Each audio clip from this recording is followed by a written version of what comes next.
Alright, me hearties. Ahoy in the vast, this here be the Zarr. So, this weapon is incredibly powerful. It's just like me ship's main cannon.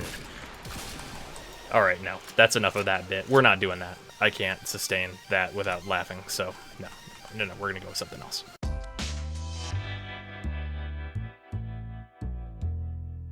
Alright, hello and welcome to another Why Would You Use. So, today we're gonna be talking about the Zarr, the pirate cannon, as it has been pretty much reinforced that that's what it is. This weapon is pretty incredible, honestly, but mostly incredibly fun, I'll say. Even since it's buff, it is mostly just a ton of fun to use, but it is viable.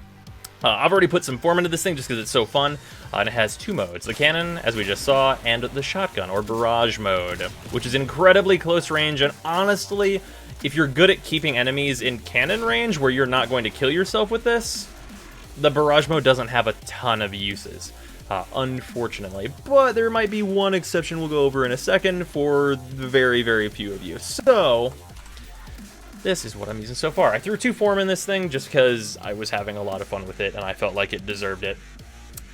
And it's pretty solid. The status really helps it out here. Having the corrosive on here is mostly just due to the test that we're doing.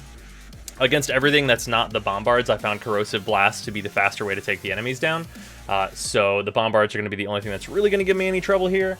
And the wildfire is here just to give me the extra shot in the magazine because that helps out immensely. So yeah, that's the Zarr. This is just a really fucking fun weapon. Like, this is like, for your fun to useful ratio, this one probably has the highest scores in fun and usefulness at the same time. Like, if it had a fun rating and a useful rating, that number would be higher than other weapons that are more useful but way less fun. So, let's get started with this thing. These things work now, so I can actually have energy for the test, which is going to be incredibly useful if I accidentally blow myself up. So, let's get going. So with this weapon, one of the things that I find to be an outstanding strategy is to either get below enemies and fire up to where they cannot see you, or alternatively, get way above enemies and carpet bomb their asses. Like that. Carpet bombing is incredibly useful. So one of the disadvantages to this weapon, though, is that you can't change your mode while you're reloading, and if you could, it would make this weapon absolutely ridiculously powerful. If I'm being... I think I just got some good procs on those guys. Yep. So on those bombards that this is normally not good against, I got a lot of good corrosive procs, which is not unusual, but if I didn't, they would have been much harder to take down. And you can see how powerful the close range blast is.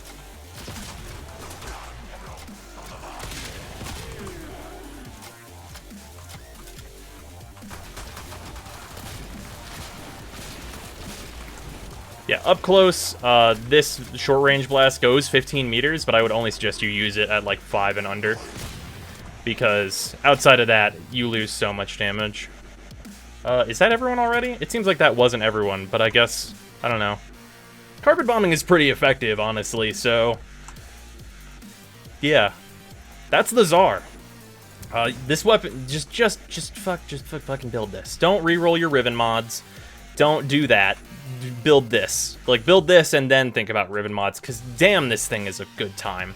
And speaking of Riven mods, if you happen to have a Zarr Riven mod, theoretically, this mode is a shotgun, and if you could get it to 100% status before multi-shot, each of these pellets might be 100% status chance if it works the same way as a shotgun, because this thing is considered a rifle. So, if you happen to have a Zarr Riven mod and want to re-roll it and test that for me, I would greatly appreciate it. Or alternatively, I don't know, I might try and find a way to get one. If I somehow get a Zarr Riven mod, then I will test that. I will re-roll that thing until I somehow get the status required, because I really want to know if that's the case. Like, the test part of my brain goes, yes, you have to know if that's the way they coded that fucking shotgun portion of this. You have to know if that's how that is. But the logical part of my brain goes, you should not use your Kuva in such an irresponsible manner. But, you know, science is important. I'll see you guys tomorrow.